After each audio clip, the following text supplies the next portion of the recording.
Hey everyone! So today we are diving deep into Lawrence J. Cohen's amazing book, The Opposite of Worry. And we're going to explore a really fresh way to think about helping anxious kids, one that moves away from just trying to reassure them and instead jumps right into connection and, believe it or not, play. So let's kick things off with this, our kind of guiding light for this whole conversation.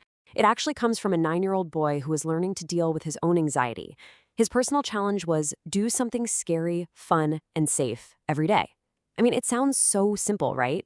It's like the perfect recipe for building confidence. But for a lot of us, that simple little goal can feel absolutely impossible, you know?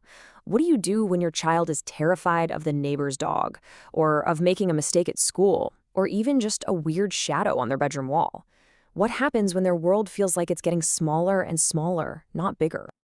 Well, that is exactly what we're going to tackle. We're going to completely flip the script on how we look at anxiety.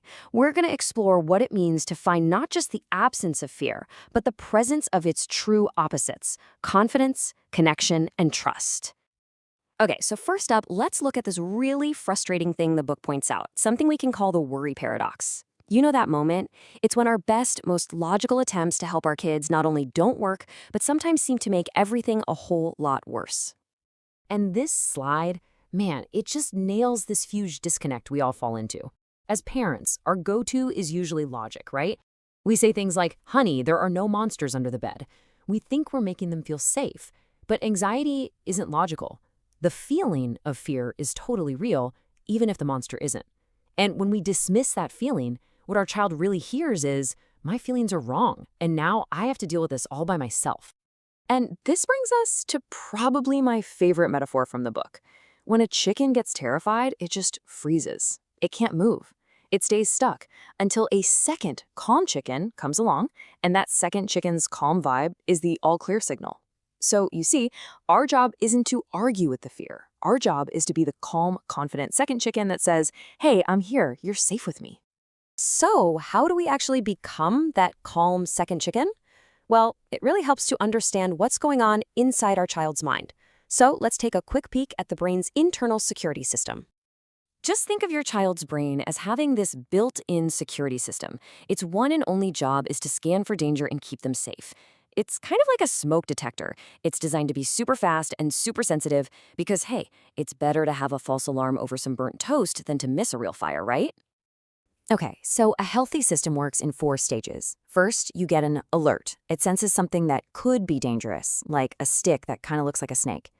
Instantly, the alarm goes off, triggering that full-body fear response. Then comes assessment, where the thinking part of the brain kicks in and goes, oh, wait, nope, just a stick. And finally, the all-clear signal sounds, and the whole system resets. Now here is the absolute key.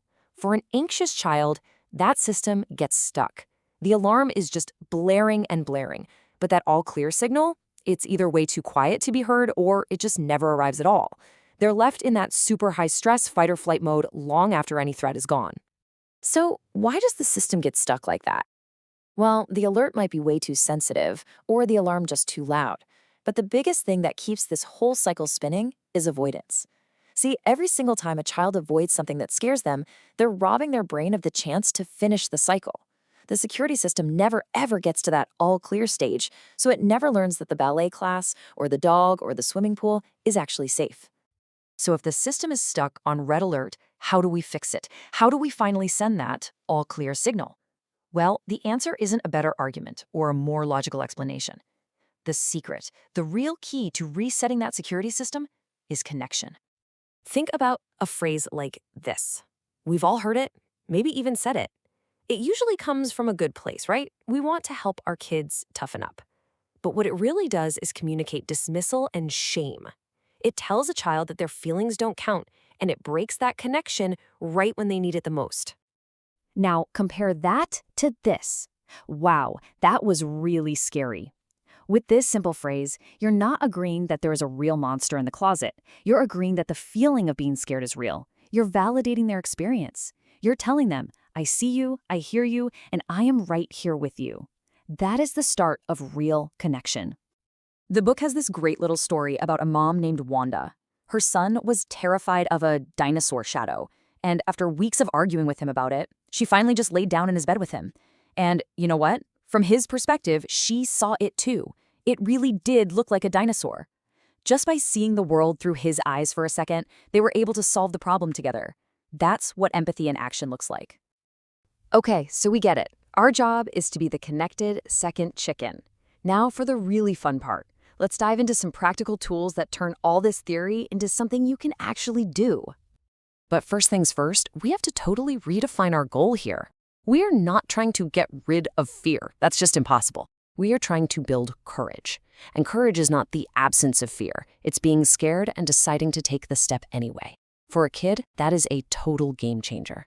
So here are 3 playful ways to start building up that courage muscle. First is the stop and go game. You walk towards something scary, but you give the child total control to yell stop and go. Next, try role reversal. So after a scary shot at the doctor's office, they get to come home and be the powerful one who gives you 100 pretend shots. And finally, my personal favorite, silly dancing. It is literally impossible to hold on to a rigid, serious, anxious thought when you're being joyfully ridiculous.